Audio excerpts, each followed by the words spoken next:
Welcome back to the Collaborative IEP podcast. I'm Ashley Barlow, your host, and I am so happy you are here. We are going to start another little series on the podcast, and we're going to start today. I had put on social media, do you want to do something different or do you want to stay an idea? And by and large, it looks like you're ready to kind of move on.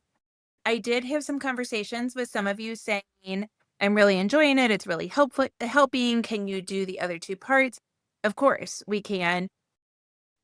But it seems to me like people want like a little less heady, detailed legal stuff in the summer. And so, what we're going to do this summer, this is what I had planned for summer, and we needed to finish up idea.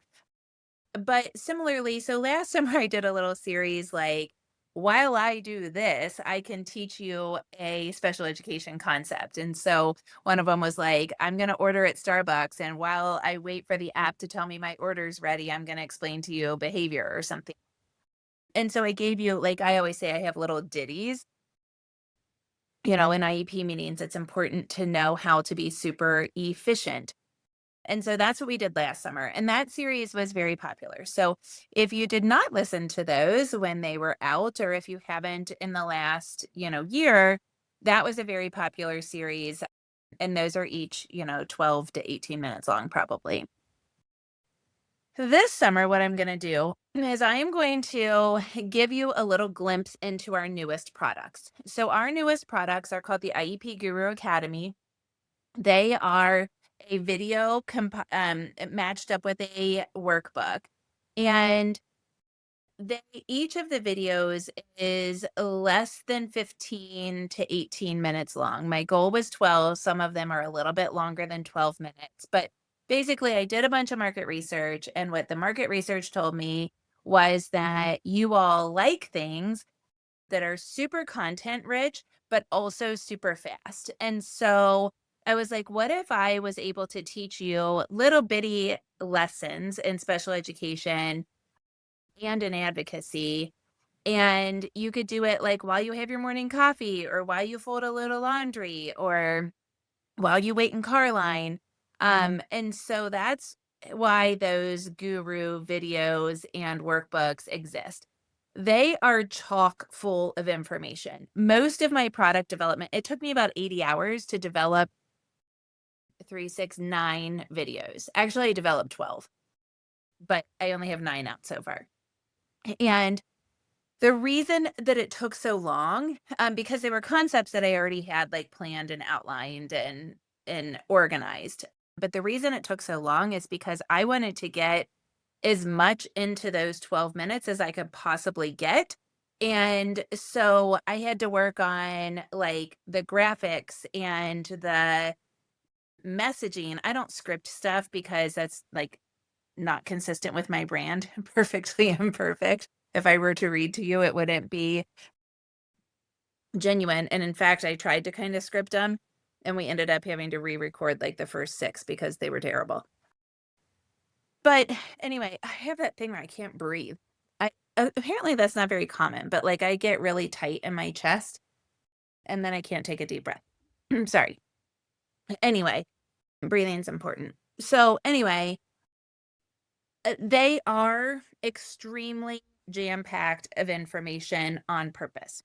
So what we're going to do in this summer podcast series is I'm going to pull a slide or two from a lot of those different guru products, and I'm going to go through a slide. Now it's a little counterintuitive. Like the people want 12-minute jam-packed stuff, and that's true.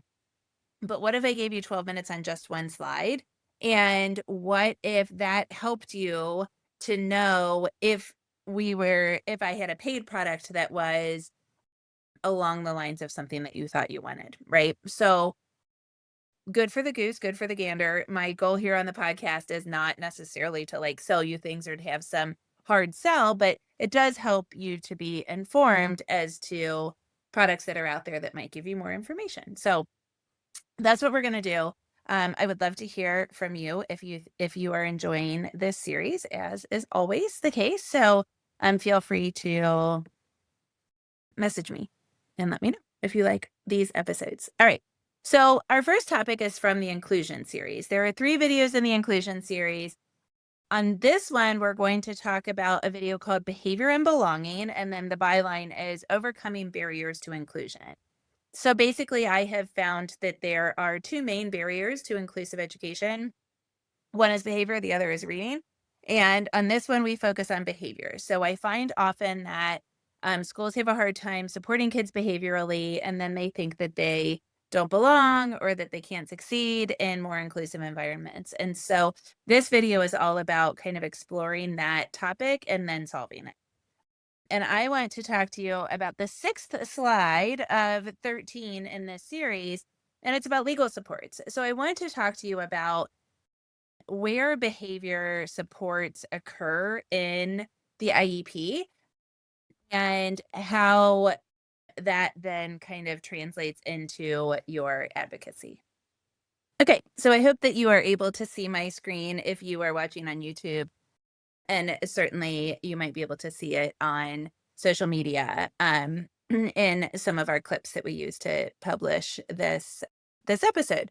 So I want to talk about 4 legal supports where we talk about behavior in the IEP document. Because, as I always say, we have to kind of couch all of our discussions under the shadow of the law, right? And so these special education concepts are founded in legal principles. And so it's important to start with the legal principles at the very beginning. So the first one is behavior is listed as a special factor in the IEP. So remember, when we went through IDEA and we went through special factors, mm, we know that, if a child needs behavior supports, it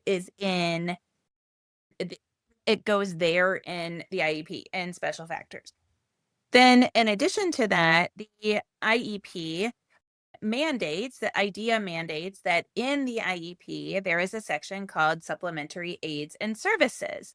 And in fact, in the inclusion components to the statute and to the regulations that tease out the statute, there is a requirement that we layer on those supplementary aids and services before we remove a child to a more restrictive environment.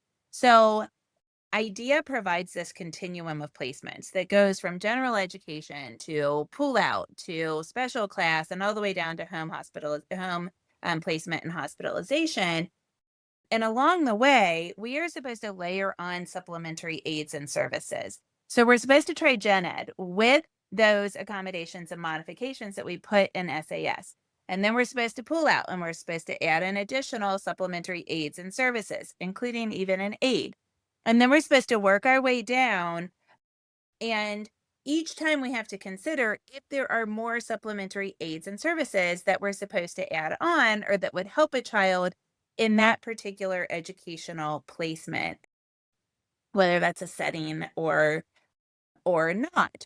And so we have to look, in other words, at the comprehensive set of services that we're providing a child before we before we choose, not make them go, but before we choose a more restrictive environment.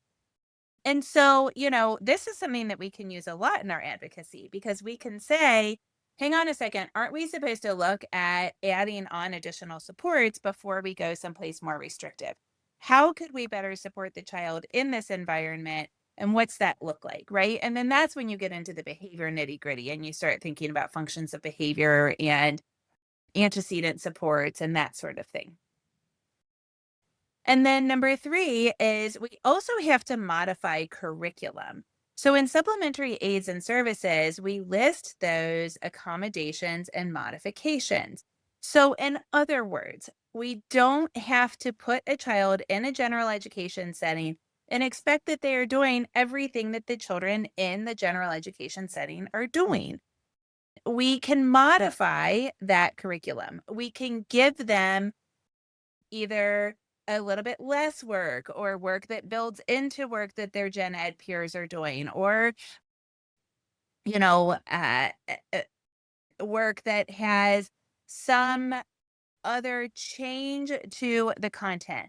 So, an accommodation does not change the content. A modification changes the content. So maybe we are doing something that's at a reading level that is below the reading level of that grade. Maybe we are doing something where, we're doing half of the number of problems or questions, and it's modified in that way. So curriculum has to be modified in the general education environment. And we have to think about that when we think about educational placement. And then the fourth thing is that we've got some really nice guidance from the United States Department of Education indicating that when there is a removal and when there are patterns of removals, and in other words, when there are a lot of kids that are in special classes or in alternate settings, research indicates that that can be a sign of a lack of supports and services. So, in other words, like you aren't doing your job, schools. Wi- uh, The US Department of Ed has said when there are a bunch of kids that are in alternate settings in more restrictive environments, usually that means that the school isn't doing its job, that they aren't providing adequate supports and services. So then your advocacy becomes, how do we get more adequate services? How do we get more adequate supports? This is something that I'm doing actually myself for transition services in my own district. I am researching, what does good transition planning look like? What do good transition services look like? And what do we need in our district in order to really ramp that up? I'm not going to them and saying, hey, you need to do this. You need to be just like this district. You need to do a better job. No, I'm doing a lot of legwork and I'm researching, I'm talking to people, I'm reading, I am going out and seeing things. And then I'll go to them and say, hey, I saw this and I saw this. And I think this is great. I think pieces of this are great. I think this is a definite no go. And then I'm going to ask them for money, for curricula, for staff, or whatever, but I'm doing a lot of the legwork. And I think that's a really important thing. If we're going to advocate for better supports and services, it's important that we know at least a little bit about what could help the child in this case, and in the context of what we're talking about behaviorally. So maybe we're going to ask for better behavior supports. Maybe we're going to ask for training for staff. Maybe we're going to ask for more, for like a sensory gym if we've got a lot of kids where the function of their behaviors is coming from a sensory standpoint, but we're going to ask for those things with the context of whatever that background is. So that's a little bit more about the legal supports, the legal basis for an argument that would help you get better behavior supports for your child in special education. If you're interested in this topic, here's what I'm going to do.